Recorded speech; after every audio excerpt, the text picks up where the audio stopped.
तो भाई लोग, स्वागत है तुम लोगों का ड्रैगन रिवॉर्डिंग के सेकंड लास्ट चैप्टर में। जी हाँ, ये ख़त्म हो गई और जिन्होंने इसे बनाया है उन्होंने खुद कहा कि ये 100 चैप्टर्स तक ख़त्म हो रही है। तो अब हम लौटेंगे सीज़न 3 के साथ। अब देखते हैं बाकी आगे के चैप्टर्स कब आते हैं। तो हाँ, ये सेकंड लास्ट चैप्टर होने वाला है, तो आप इसे देखिए। तो पिछले एपिसोड में हमने देखा था हिप्नोस यहाँ पर आ जाता है और वो रसल को कहता है कि मैं पूरे रेमंड ब्लड लाइन को मिटा कर रख दूंगा। जैसे बाप को मिटाया था वैसे ही बेटे को भी। और रसल जैसे ये बात सुनता है वो बहुत ज़्यादा शॉक्ड हो जाता है। और अब इस चैप्टर में आगे जिसके बाद फिर रसल हिप्नोस से कहता है, तो क्या वो तुम थे जिसने मेरे पिता को मारा? फिर हिप्नोस उसे जवाब देते हुए कहता है, ये थोड़ा मुश्किल क्वेश्चन है। मैंने उसे मारा था लेकिन मैं वो नहीं था जिसने ये पूरा खेल रचा था। क्यों? मैंने सही कहा ना ब्लेन? और फिर रसल को यहाँ पर पता चलता है कि सिर्फ और सिर्फ हिप्नोस ने नहीं, वो ब्लेन था जिसने ये पूरा करा था। जिसके बाद फिर रसल चिल्लाते हुए गुस्से से ब्लेन से कहता है, तो इन सब के पीछे तुम थे ब्लेन, आखिर तुमने ऐसा क्यों किया? और फिर ब्लेन मुस्कुराते हुए रसल से कहता है, चलो तुम्हारे मरने से पहले एक आखिरी गिफ्ट के तौर पर मैं ये बात तुम्हें बताता हूँ। तुम्हारा पिता इसलिए मारा गया क्योंकि उसे ड्यूक के प्लान के बारे में पता लग गया था और साथ साथ हमारा हेरेटिकल कल्ट के साथ संबंध के बारे में भी पता लग गया था और उसकी ये चालाकी ने ही उसे मौत के घाट उतार दिया। और रसल ये बात सुनकर पूरे तरीके से टूट जाता है, वो घुटनों के बल गिर जाता है। और फिर रसल इनसे गुस्से में चिल्लाते हुए कहता है, कमीने कहीं के। जिसके बाद हिप्नोस कहता है, अरे रुको, अभी तो मेरे पास तुम्हारे लिए एक और तोहफा है, थोड़ा सा पीछे होना तो। जिसके बाद फिर हिप्नोस यहाँ पर अपनी वो जादुई श्रापित खोपड़ी को सुमोन कर देता है, ये कहते हुए कि एक 7वें चक्र का ये डार्क मैजिक स्पेल जिसमें पूरी दुनिया भर की शक्तियाँ हैं, पैंटमिक गस्ट। फिर हिप्नोस रसल की ओर देखते हुए कहता है, मैं तुमसे ये वादा करता हूँ, अगर तुम मरना भी चाहोगे तो भी तुम्हें मौत नसीब नहीं होगी। फिर तभी यहाँ हम देखते हैं अचानक से मिस डारिया आ जाती है और वो इस ब्लेन और इस हिप्नोस से कहती है कि तुम लोगों को क्या लगता है मैं अपने बच्चे को तुम जैसों के हाथों हारने दूंगी? और मिस डारिया को ऐसा देख हिप्नोस और ब्लेन दोनों के दोनों शॉक्ड हो जाते हैं। फिर इसी के साथ मिस डारिया यहाँ पर अपने फायर ड्रॉप्स क्रिएट कर लेती है, ये कहते हुए कि राइस माई लॉयल रीजियन। फिर वहीं रसल मिस डारिया को ऐसे आते देख बहुत ज़्यादा खुश हो जाता है। वो उनसे कहता है, मास्टर आप ठीक है। जिसके बाद मिस डारिया उसे कहती है, तुम्हें बहुत लंबा समय इंतज़ार करवाया मेरे लिटिल बॉय। और वहीं इस तरफ ब्लेन और वो हिप्नोस बहुत ज़्यादा शॉक हुए थे। जिसमें फिर ब्लेन कह रहा होता है कि हिप्नोस आखिर ये हो क्या रहा है यहाँ पर? जिसके बाद फिर हिप्नोस कहता है, ये तो पक्के तौर पर उस टैटनस में सील्ड हुए थे, लेकिन आखिर ये बाहर ऐसे कैसे आ गए, वो भी इंसानी शरीर के रूप में? जिसके बाद मिस डारिया उनकी तरफ गुस्से से देखते हुए उन्हें कहती है, तुम लोगों की हिम्मत कैसे हुई हमें सिर्फ और सिर्फ साधारण सा इंसान समझने की, और यही तुम लोगों की सबसे पहली गलती थी। जिसके बाद फिर ये लोग उस तरफ देखते हैं जहाँ पर बहुत ज़्यादा पानी का टॉर्नेडो क्रिएट हुआ था, जिससे इन्हें यह पता चलता है कि वो ब्लू टावर मास्टर भी वहाँ से निकल गए हैं। और ये देख और ज़्यादा सरप्राइज होकर कहते हैं, ये क्या? इसका मतलब कि वो ब्लू टावर मास्टर भी वहाँ से निकल गया। फिर वहीं इस तरफ मिस डारिया रसल के पास आ जाती है और उससे कहती है कि तुम इस वक्त यहाँ पर रेस्ट करो, मैं ये सब जल्दी ही ख़त्म करके रख दूंगी मेरे बच्चे। और फिर मिस डारिया अपने हाथों में फायर फ्लेम्स क्रिएट करते हुए और बहुत गुस्से से इन्हें कहते हुए, ये कमीने धोखेबाज लोग, उस दिन जो मुझ पर बीती थी उसका तुम्हें आज भुगतान करना होगा। और फिर यहाँ हमें मिस डारिया की एक बैक स्टोरी दिखाई जाती है। दरअसल मिस डारिया का एक हंसता खेलता परिवार हुआ करता था, उसका एक बहुत प्यारा सा बच्चा था। उसका ये बेटा भी अपनी माँ की तरह ही एक ग्रेट मेज बनना चाहता था, जो कि उनसे कह रहा होता है कि माँ जब मैं बड़ा हो जाऊंगा तो मैं भी आपकी तरह ही एक ग्रेट मेज बनकर दिखाऊंगा। जिसमें मिस डारिया उसे अपनी गोद में उठाते हुए हंसते हुए उससे कह रही होती है, हाँ बेशक मेरा प्यारा बेटा इस चीज़ को ज़रूर हासिल करेगा। साथ साथ यहाँ मिस डारिया भी नरेट करते हुए अपनी ये स्टोरी बता रही होती है। वो कह रही होती है, वो दुनिया का सबसे प्यारा बच्चा था। जिसके बाद अगले सीन में हम देखते हैं वो धीरे धीरे करके मैजिक मिसाइल बनाना सीख जाता है और मिस डारिया यानी कि अपनी माँ से कह रहा होता है कि माँ देखो मैं मैजिक मिसाइल बनाना सीख गया। जिसमें मिस डारिया उसे खुश होते हुए देख कह रही होती है, ओ मेरा बच्चा कितना प्यारा है, कितना ज़्यादा जीनियस है। और मिस डारिया नरेट करते हुए कहती है, मेरा बेटा बहुत टैलेंटेड था, उसने अपने आप से ही वो जादुई शक्तियों के बारे में सीखा। वो हर एक दिन प्रैक्टिस करता ताकि मुझे दिखा सके कि वो कितना माहिर होते जा रहा है। और उसे केक स्वीट्स इन सब से बेहद ज़्यादा प्यार था। और एक रात मुझे बाहर जाना पड़ा किसी बहुत ज़रूरी काम से, और उस रात के बाद सब कुछ बदल गया। वो सब कुछ एक धोखा था जो कि हेरेटिकल कल्ट ने मेरे लिए बनाया था मुझे बाहर भेजकर। और फिर मुझे जैसे ही पता चला मैं अपने घर दोबारा लौटी, लेकिन तब तक मैं बहुत लेट हो चुकी थी। मिस डारिया जैसे ही घर लौटती है वो देखती है उसका पूरा घर जल चुका है। उसका हस्बैंड और उसका वो बेटा पूरे तरीके से जलकर मर गए। उसका बेटा यहाँ पर बहुत बुरी हालत में था और वो अपने आखिरी शब्द में माँ कह रहा था। और यहाँ पर मिस डारिया बहुत रोते रोते उसे कह रही होती है कि कोई बात नहीं मेरे बच्चे, अपनी आंखें बंद करो और सो जाओ, जब तुम उठोगे तो तुम्हें दर्द का एहसास नहीं होगा। फिर मिस डारिया दोबारा नरेट करते हुए कहती हैं, और वो लोग जिन्होंने मुझे बचाया जब मेरे पास ज़िंदगी जीने का कोई मकसद नहीं था, वो मेरे प्यारे सभी डिसिपल्स। लेकिन और फिर यहाँ मिस डारिया बहुत ज़्यादा गुस्से से इन्हें देखते हुए कह रही होती हैं, तुम लोगों की ऐसा करने की हिम्मत कैसे हुई, और अब सपने में भी मत सोचना कि तुम जीवित बच जाओगे। जिसके बाद फिर मिस डारिया यहाँ पर एक बहुत बड़ा फायर जायंट का किंग क्रिएट कर देती है। जिसके बाद मिस डारिया यहाँ पर अपना 8वें चक्रव्यूह का जादू ऑन कर लेती है और फिर वो अपनी इस जादुई शक्तियों से यहाँ पर एक फायर फ्लेम्स क्रिएट करती है जो कि दिखने में किसी फ्लावर पत्ते की तरह लग रहे थे। साथ साथ इन पत्तों का शेप बिल्कुल बटरफ्लाइज की तरह था। जिसके बाद फिर इस तरफ इस चीज़ से बचने के लिए ब्लेन और वो हिप्नोस अपने आसपास एक शील्ड क्रिएट कर लेते हैं। वहीं यहाँ पर मिस डारिया स्माइल देते हुए उनके शील्ड को अपने इस फायर फ्लेम के मैजिक से एक एप्पल के शेप में कवर कर लेती है। फिर तभी ब्लेन नोटिस करता है कि उसके शील्ड के अंदर वो डारिया के फायर फ्लेम्स के फ्लावर आ जाते हैं और जैसे ही वो उसके कंधे पर टच करते हैं उसके उस शील्ड के अंदर एक बहुत भयंकर आग लग जाती है, एक फायर फ्लेम की टॉर्नेडो, जिससे कि ब्लेन का पूरा शरीर बहुत बुरे तरीके से जल जाता है। और हिप्नोस को ऐसा देख ब्लेन कह रहा होता है, ये क्या हुआ, अगर वो ऐसा कर सकती है तो मुझे जल्दी यहाँ से निकलना होगा। फिर वहीं हिप्नोस यहाँ से भागने की कोशिश करता है, ये सोचते हुए कि मैं जल्दी से जाकर ड्यूक के साथ मिल जाता हूँ जिससे हम सबसे पहले उस किंग पे हमला करेंगे। हिप्नोस ऐसे करके भाग ही रहा होता है कि तभी रसल आता है और उसके पैरों को अपने फायर फ्लेम्स रो से जकड़ लेता है और फिर हिप्नोस से कहता है, तुम्हें क्या लगा था, कहाँ जाओगे तुम। और हिप्नोस रसल को देख गुस्से में कह रहा होता है, तू कमीने कहीं के।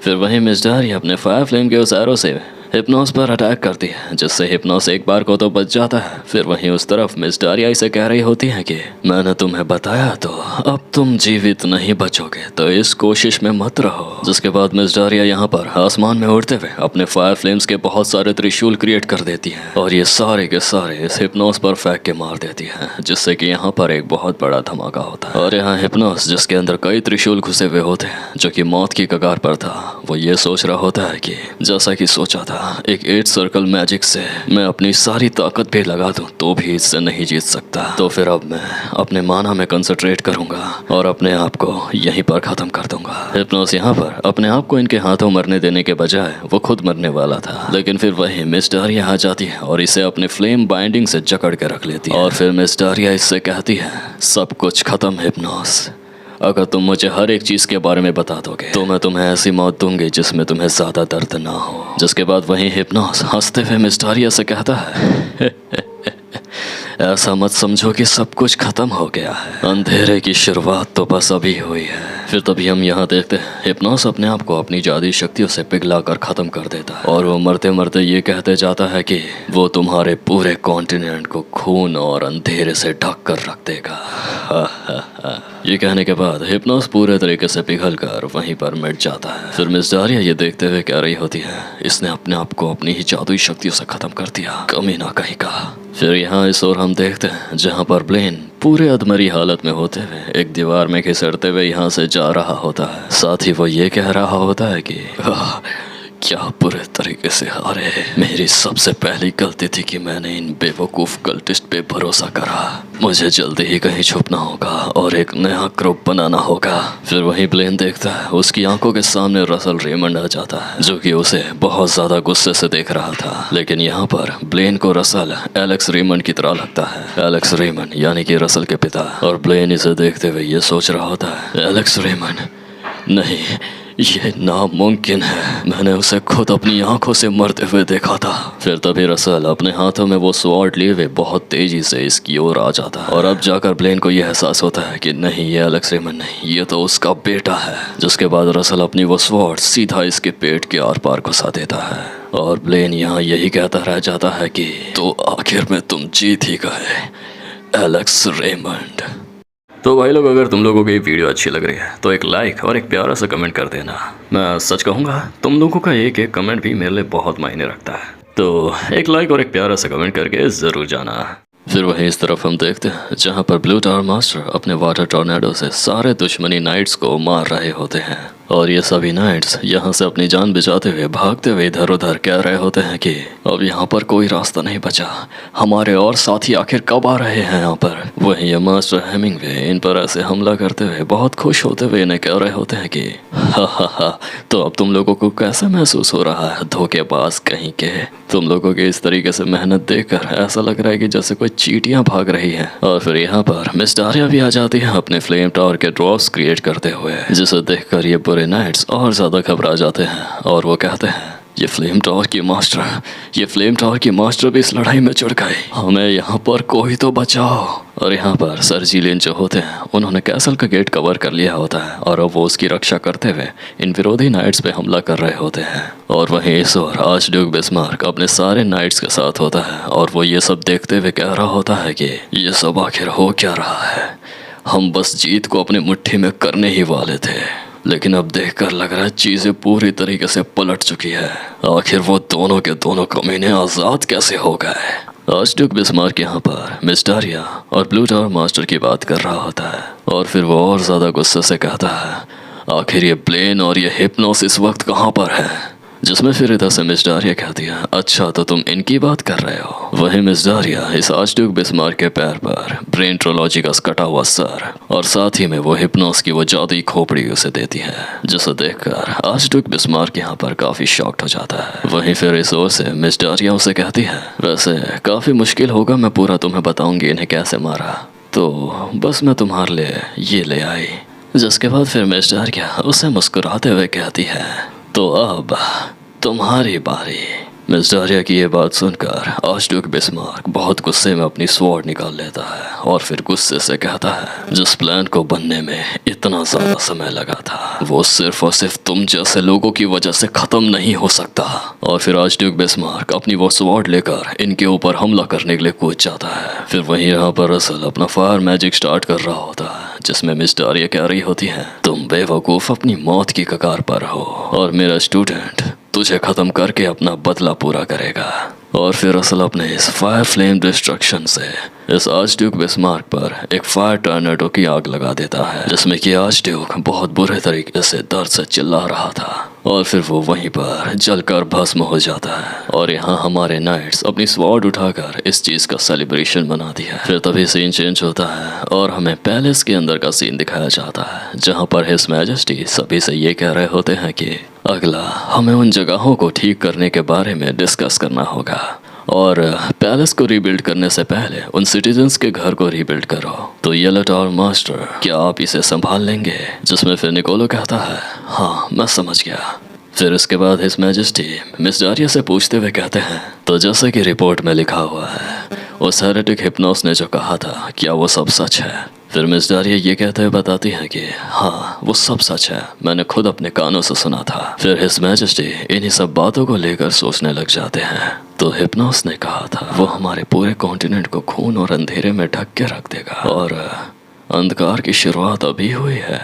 इस पूरे मामले में वो किसी को मेंशन कर रहा है, आखिर कौन हो सकता है वो। जिसके बाद फिर हिज मैजेस्टी मिस डारिया से कहते हैं फ्लेम टावर मास्टर मैं ये पूरी अथॉरिटी तुम पर छोड़ता हूँ और अब तुम उन कल्ट के हर एक ऑर्गेनाइजेशन और हर एक मूवमेंट के बारे में तुम खबर रखोगे। फिर मिस डारिया उनसे झुकते हुए कहती हैं जैसा आप कहें योर मैजेस्टी। फिर हिज मैजेस्टी के हाथ में जो नोट होता है उनमें उस सभी मास्टर्स के नाम होते हैं जो कि अभी इस फाइट से आए थे और वो उनकी मेरिट्स असाइनिंग के बारे में सोच रहे थे, क्योंकि अब सभी के सभी काफी ज्यादा पावरफुल हो रखे हैं। जिसमें यहाँ पर हिज मैजेस्टी भी मन ही मन खुश होकर कहते हैं कितना अच्छा लगता है जब कंधे से कंधा मिलाकर चले। सुपर ह्यूमंस से।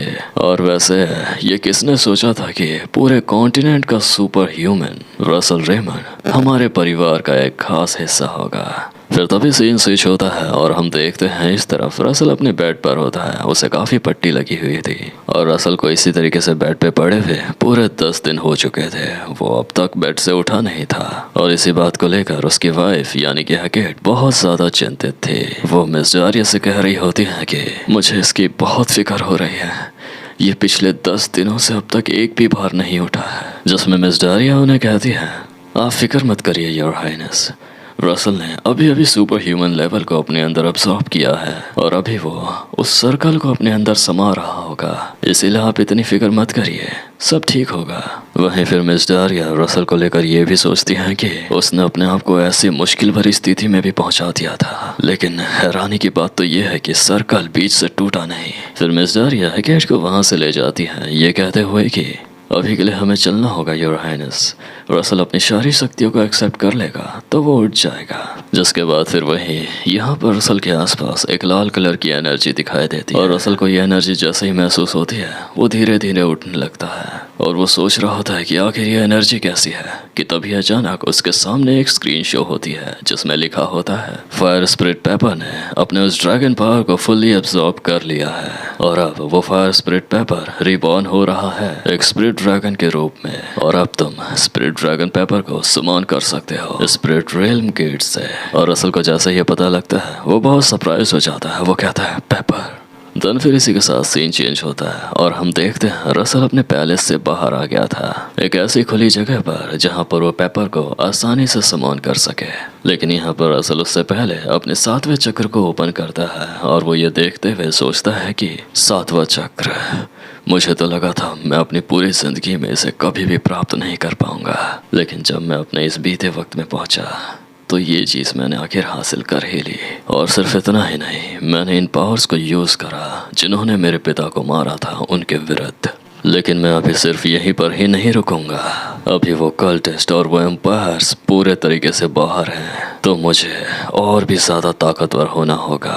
फिर असल थोड़े से आगे जाकर एक अच्छी सी खुली जगह पर आ जाता है जिसे देखते हुए वो ये सोचता है कि ये जगह शायद सही रहेगी पेपर को समॉन करने के लिए। हालांकि पेपर अपना साइज एडजस्ट तो कर सकता है, लेकिन जब पिछली बार मैंने उसे समॉन किया था उस कमरे में तो थोड़ी मेरे को भारी दिक्कत हो गई थी। लेकिन अभी जो उसे एबिलिटीज़ वगैरह मिली हैं तो कहीं उससे वो अपनी ये रीसाइज वाली चीज़ें ना भूल गया हो। फिर असल यहाँ पर अपनी मैजिकल पावर से स्पिरिट रियल्म गेट को समॉन करता है और वहीं उस गेट से पेपर बाहर आता है जो कि पूरे तरीके से एक बहुत बड़ा ड्रैगन बन चुका था, एक तरह का पूरे तरीके से प्योर फायर ड्रैगन। और रसल पेपर को देखकर बहुत ज्यादा खुश होता है, वो उसे गले से लगा लेता है। फिर रसल मुस्कुराते हुए उसे कहता है कितने लंबे समय बाद मिल रहा हूँ मैं तुमसे, तुम काफी ज्यादा अच्छे लग रहे हो। और वैसे यहाँ पर पेपर की आधी बॉडी ट्रांसपेरेंट थी जिसे देखते हुए रसल कह रहा होता है जैसा कि मैं देख रहा हूँ तुम्हारी आधी बॉडी ट्रांसपेरेंट हो गई है, बिल्कुल एक स्पिरिट की तरह। और सिर्फ तुम्हारा साइज ही नहीं,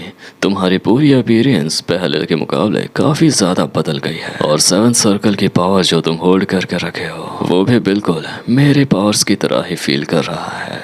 ओह, तो मैं अब समझा, तुम जब तक बाहर नहीं आ सकते थे जब तक मैं 7वां चक्र अचीव न कर लेता, और जैसे ही मैंने ये किया मुझे नोटिफिकेशन शो हुआ कि तुम अब बाहर आ सकते हो। जिसके बाद फिर रसल उसे कहता है पेपर, क्या तुम अपना साइज एडजस्ट करके पहले वाले पेपर जितना हो सकते हो? जिसमें पेपर अपने आप को पूरे इस जायंट साइज से पूरा स्मॉल साइज में बदल लेता है। और असल ये देखकर बहुत ज़्यादा खुश होता है, वो उसे कह रहा होता है अरे वाह, कमाल कर दिया, आखिरकार तुम ये बिल्कुल नहीं भूले। जिसके बाद फिर असल उसे कहता है तो क्यों ना, बहुत लंबा समय हो गया है, हम कहीं मस्ती मौज करके घूमने चले। और फिर पेपर अपने असली फॉर्म में आकर रसल को अपने पीठ में बैठाकर बहुत तेजी से ले जा रहा होता है, जिसे देखते हुए रसल सोचता है कि सच में लाजवाब, तुम अपने डायरेक्शन स्पीड भी बदल सकते हो, वो भी इतनी तेजी में होने के बाद भी। तुम्हारी ये फ्लाइट एबिलिटीज तो कसम से बहुत ज़्यादा इम्प्रूव हो गई है। तुम अपने स्पिरिट स्टेट में रहते हुए भी अगर इस तरीके से उड़ सकते हो तो।